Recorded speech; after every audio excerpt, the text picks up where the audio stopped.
Hello everyone, welcome back to our channel Akhila Satya's journey. అందరికీ ముందుగా విశ్వావసు నామ సంవత్సర ఉగాది శుభాకాంక్షలు.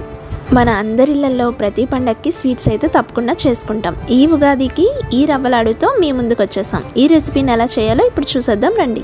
దీనికోసం అయితే ముందుగా ఒక పెద్ద కొబ్బరికాయని ఈ విధంగా చిన్న చిన్న ముక్కలుగా కట్ చేసుకొని మిక్సీ జార్లో వేసుకొని ఈ విధంగా కోర్స్గా గ్రైండ్ చేసుకోవాలి.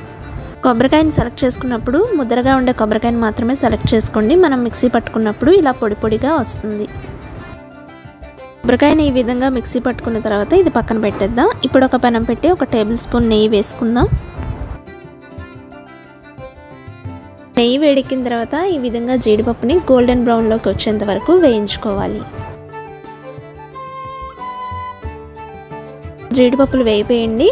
ఇవి తీసి పక్కన పెట్టుకున్న తర్వాత ఇందులోనే కిస్మిస్ కూడా వేసి బాగా వేయించుకోవాలి.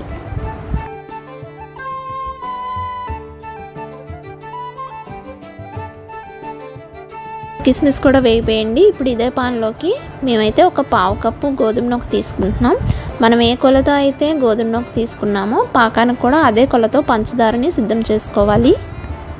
గోధుమ రవ్వ కొద్దిగా కలర్ మారిన తర్వాత ముందుగా సిద్ధం చేసి పెట్టుకున్న కొబ్బరి తురుమునంతా కూడా ఇందులో వేసి కొబ్బరి తురుము పచ్చివాసన పోయి గోధుమ రవ్వలో బాగా కలిసేంత వరకు ఫ్రై చేసుకోవాలి.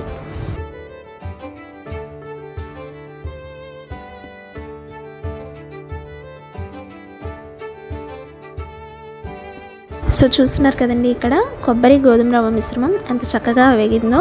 ఇప్పుడు స్టవ్ ఆఫ్ చేసి ఇందులోకి ముందుగా ఫ్రై చేసి పెట్టుకున్న జీడిపప్పు కిస్మిస్ మిశ్రమం వేసి కాసేపు పక్కన పెడదాం. ఇప్పుడు ఇందులోకి 1 స్పూన్ యాలకుల పొడి కూడా కలుపుకోవాలి. ఇప్పుడు పాకంకి రెడీ చేద్దాం. ఏ కప్పుతో అయితే మనం గోధుమ రవ్వ తీసుకున్నామో అదే కప్పు కొలతతో పంచదార తీసుకొని కాస్తంత నీరు వేసి స్టవ్ మీద పెట్టుకోవాలి. రవ్వలాడుకి ఎప్పుడూ కూడా ముద్రపాకం ఉండకూడదండి, లేతపాకం మాత్రమే ఉండాలి. తీగపాకం అంటుంటారు కదా, అలా చేసుకుంటే సరిపోతుంది.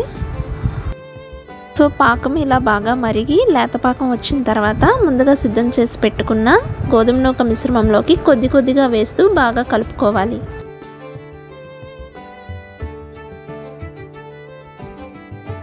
సో చూస్తున్నారు కదండి, ఈ విధంగా కొద్ది కొద్దిగా వేస్తూ మొత్తం అంతా మిక్స్ అయ్యేలాగా బాగా కలుపుకోవాలి.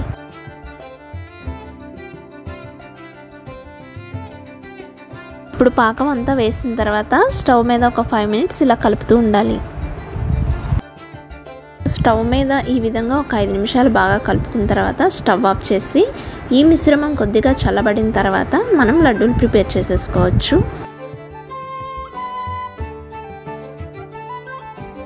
సో చూస్తున్నారు కదండి, ఈ విధంగా మిశ్రమం చల్లగైన తర్వాత మనకి కావాల్సిన సైజులో లాడూల్ని ప్రిపేర్ చేసేసుకోవచ్చు. ఈ విధంగా ఒక నెయ్యి అప్లై చేసిన ప్లేట్లోకి అన్ని లాడూల్ని కూడా తీసేసుకుందాం. ఈ విధంగా లాడూలు చేసినప్పుడు ఇవి సాఫ్ట్గా ఉంటాయండి. ఒక 1/2 అవర్ తర్వాత చల్లబడ్డాక మనకి పర్ఫెక్ట్ స్ట్రక్చర్ అయితే వస్తుంది. సో చూసారు కదండి, ఈ ఉగాది పండుగ స్పెషల్ రెసిపీ ఎంతో కమ్మగా ఉండే రవ్వ లాడుని ఎలా చేయాలో మీరు కూడా ఒకసారి తప్పకుండా ట్రై చేయండి. రాబోతున్న ఈ తెలుగు కొత్త సంవత్సరంలో అందరికీ అంతా మంచి జరగాలని కోరుకుంటూ ఇంకొక కొత్త రెసిపీతో మళ్ళీ కలుద్దాం. Until then bye bye. Thank you for watching.